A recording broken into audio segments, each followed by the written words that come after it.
Hello and welcome to Mission Control Houston. We're going to have a special conversation with one of the flight controllers that works here in the International Space Station Flight Control Room. This is Amy Brezinski. Thank you for joining us, Amy. Amy works with the Onboard Data and Interfaces Network, so she's called an ODIN flight controller. So Amy, can you tell us a little bit about what you do as a flight controller? Sure. As a flight controller, it's my job to monitor and command the space station, specifically for the CDH system, for the command and data handling system as an ODIN. I'm responsible for monitoring over 48 computers on the space station that control the space station and all its systems. Part of my job, I'm also responsible for uplinking software to support the activities that we do on the space station.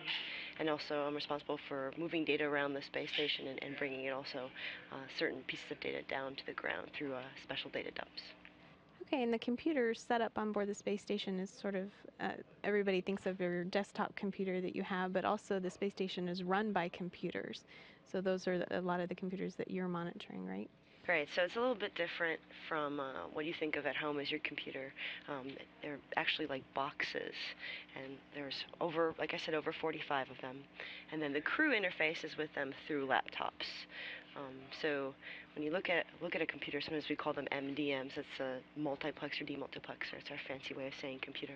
It just looks like a box, but there's a lot going on in there, and that's what we use to keep station running and keep all the systems running and get all the data to the ground, so that other flight controllers can monitor their systems. Okay, and what sort of background do you have that helps you get ready to be able to do this work in mission control? Well, for one, I'm an aeronautical and astronautical engineer, and so I had a basic engineering education whereby I learned all the principles of engineering and a little bit about computers. And then when I got here is really when a lot of my training really began. I went through 2.5 years of training to become an ODIN, and I learned all about the computer systems that we have on board, the networks. We use 1553B networks, which is kind of an older but very robust network used in a lot of space and aircraft systems. And then I also learned how to be a flight controller and how to communicate effectively with the rest of the team, be able to listen to multiple conversations, be able to solve problems as they come up based on my knowledge of the system.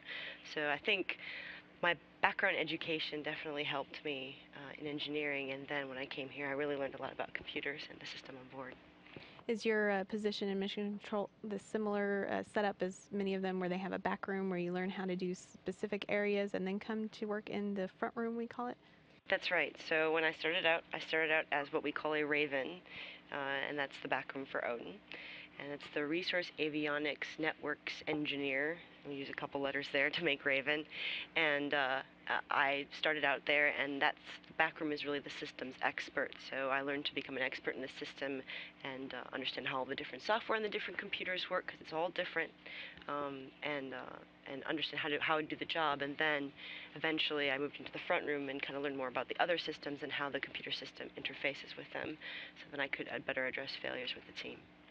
And you were the lead of Odin for Expedition 30, so what does that entail? It's a lot of fun to be the lead for an expedition. We had a really great crew, and this was a very exciting time for our system because we actually upgraded a lot of the computers, both from a hardware standpoint and from a software standpoint. We upgraded 7 of the computers with the new processor cards that have flash memory on them.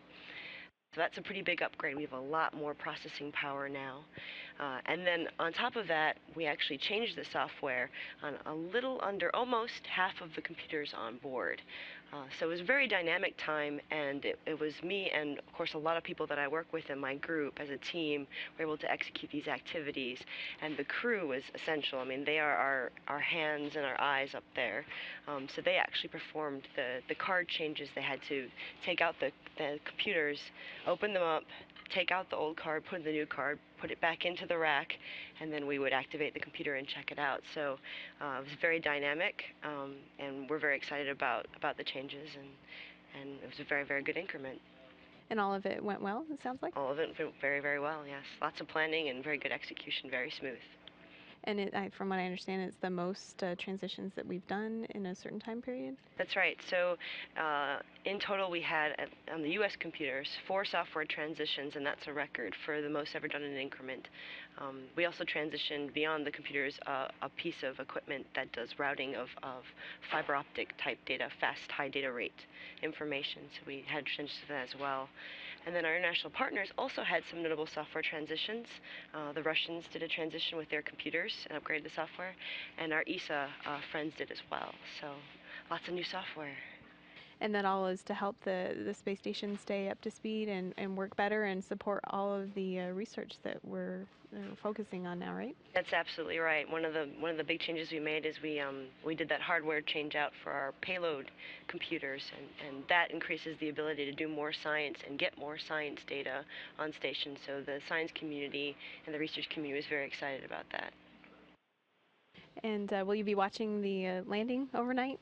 I will. I'm actually planning on coming in here and watching it from our viewing room. I'm very excited. There's a couple of us from the increment that are coming in, and we're used to working in the middle of the night as flight controllers, so it'll be very, very exciting to see Dan, Anton, and Anatoly come home. We're looking forward to it.